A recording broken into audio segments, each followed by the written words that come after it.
बहुपद ज्ञात करें जिसके संयोगों का योग तथा गुणनफल क्रमशः 0 तथा √5 है। 2017 और 2009 पे 1 मार्क्स का आया है। शून्यकों का योग तथा गुणनफल क्रमशः √2 तथा 1/3 है। 1 मार्क्स का 2016 में आया है। शून्यकों का योग तथा गुणनफल क्रमशः 1 तथा -1 है। ये 2012 में आया हुआ है 1 मार्क्स का। 1 मार्क्स का बहुत ही इजी क्वेश्चन है। अभी तक जो हम पढ़ रहे थे, हमारे सवालों पे बहुपद हमें दी जा रही थी, उसके जरिए हमने शून्यक निकालना था। तो शून्यक हमारे द्विघात बहुपद में 2 शून्यक बाद में निकल रहे थे।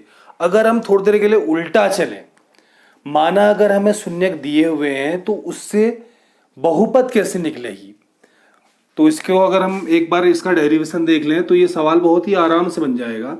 माना द्विघात बहुपद के 2 ही शून्यक होंगे, तो हमने मान लिया अल्फा और बीटा है। तो इससे अगर हम द्विघात बहुपद निकालेंगे तो कैसे निकलेगी? बहुत ही आसान सी चीज है। हम क्या करेंगे, x से पहले वाले शून्यक को घटाएंगे और x से दूसरे वाले शून्यक को घटाएंगे और गुणा कर देंगे। ऐसे ही त्रिघात के लिए भी काम करता। माना अगर हमारे पास अल्फा बीटा गामा 3 शून्यक दिए गए हैं, तो बहुपद क्या निकलेगी? इस बार त्रिघात बहुपद निकलती। x से अल्फा घटाते, x से बीटा का घटाते, x से गामा घटाते और तीनों को गुणा कर देते। लेकिन चूंकि हमारे कोर्स में विशेष का द्विघात ही है, तो हम द्विघात का ही जिक्र कर रहे हैं। अब इसके बाद हम गुणा करेंगे। x का गुणा दोनों में करेंगे तो x² minus beta x minus alpha x plus alpha beta हो गया। अब जो बीच के 2 पद हैं, इनमें जो है x कॉमन आ जा रहा है माइनस के साथ में, तो हमने इसको कॉमन लिया, तो ये प्लस का बीटा हो गया, ये प्लस का अल्फा हो गया और प्लस अल्फा इंटू बीटा हो गया।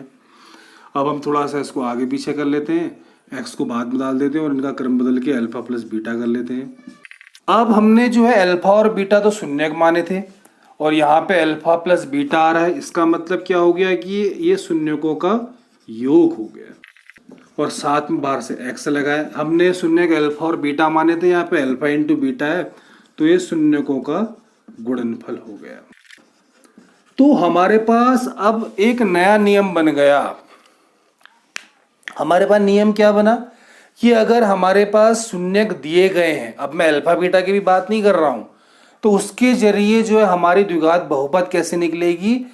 x² माइनस शून्यकों का योग इंटू x कर लो प्लस शून्यकों का गुणनफल करके निकल जाएगी। अब इसके लिए कितने स्टेप करने पड़े? 1 स्टेप, 2 स्टेप, 3 स्टेप, 4 स्टेप, तब 5वें स्टेप में ये आया। अब अगर इस सवाल को अगर मैं देखता हूं तो यहाँ पे शून्यक नहीं दिए गए हैं मैं किसी भी सवाल पे, इसमें ऑलरेडी पहले से शून्यकों का योग दिया गया है और साथ में शून्यकों का गुणनफल भी दिया गया है। तो मैंने ऐसे करने की जरूरत नहीं है, मैं सीधे लास्ट के रिजल्ट में आऊंगा। मैं लिखूंगा हमारी जो द्विघात बहुपद है, सीधे से होगा हमारा आंसर x² माइनस शून्यकों का योग इंटू x प्लस शून्यकों का गुणनफल। तो यहाँ पे हमारा जो हो जाएगा सीधे से द्विघात बहुपद, हम सूत्र लिख देंगे x² माइनस शून्यकों का योग इंटू x प्लस शून्यकों का गुणनफल। इसमें हम मान रख देंगे।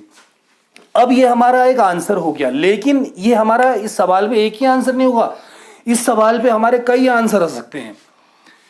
अब जैसे जो हमारा अभी इसकी मैं मान रखूंगा, जो आंसर हमारा यहाँ पे आएगा उसमें मैं 1 से गुणा करूं वो भी हमारा आंसर है, 2 से गुणा करूं वो भी हमारा आंसर, 3 से गुणा करूं, 1/2 से गुणा करूं, 4, सब हमारे आंसर है। तो एक पर्टिकुलर आंसर के लिए तो मैं इस सूत्र का इस्तेमाल कर सकता हूं, लेकिन अगर मुझे जनरल आंसर चाहिए तो उसके लिए मैंने एक और काम करना पड़ेगा। इसके बाहर से कोष्टक लगाएंगे और साथ में k से गुणा कर देंगे, जहां पे k कुछ भी हो सकता है, आप कुछ भी मान लो, 1 2 3 4 1/2 0.5 माइनस 1 2 3 कुछ भी मान लो, उससे कोई फर्क नहीं पड़ रहा है। बस ये है कि ये 0 नहीं होना चाहिए। अगर ये 0 होगा तो ये सबको 0 बना देगा, तो इसलिए ये 0 के अलावा कोई भी वास्तविक संख्या हो सकती है। तो हमारा ओवरऑल सूत्र ये जो बना था, ये केवल एक विशेष आंसर बनता, पर्टिकुलर केस बनता, ये हमारा जनरल आंसर हो गया, इसमें सारे मान समाहित हो गए हैं। तो कहने का मतलब है कि हमने केवल इसमें मान रखना है, हमारा आंसर आ जाएगा।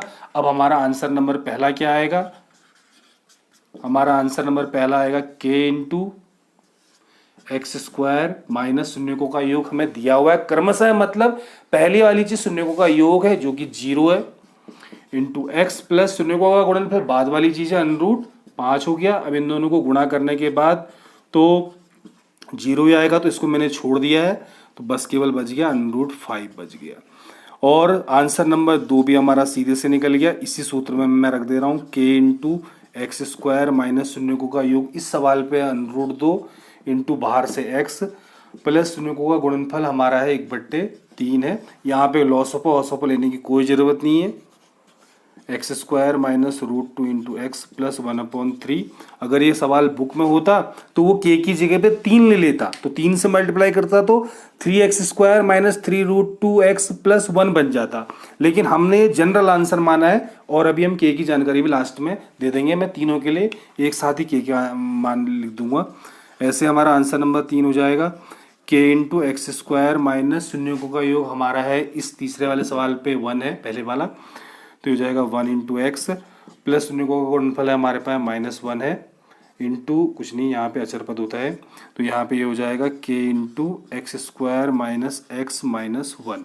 k की जगह पे कोई भी मान हो सकता है। हमारे एनसीईआरटी की बुक में इस टाइप के सवाल अगर होंगे तो अगर अंदर अपॉन के रूप में नहीं होगा तो k को नॉर्मली 1 लेगा। तो इस सवाल का अगर बुक में एनसीईआरटी होती तो k की जगह पे 1 लेता, तो केवल एक्स स्क्वायर प्लस √5 होता।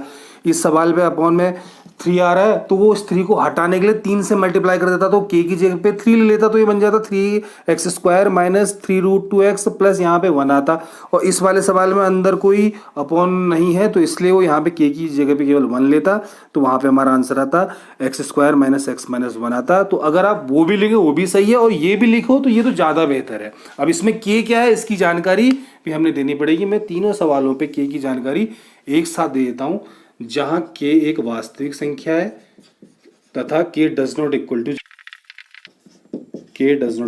इसको हम दूसरे रूप में भी कह सकते हैं कि k बिलोंग टू R, लेकिन उसमें 0 शामिल नहीं है, तो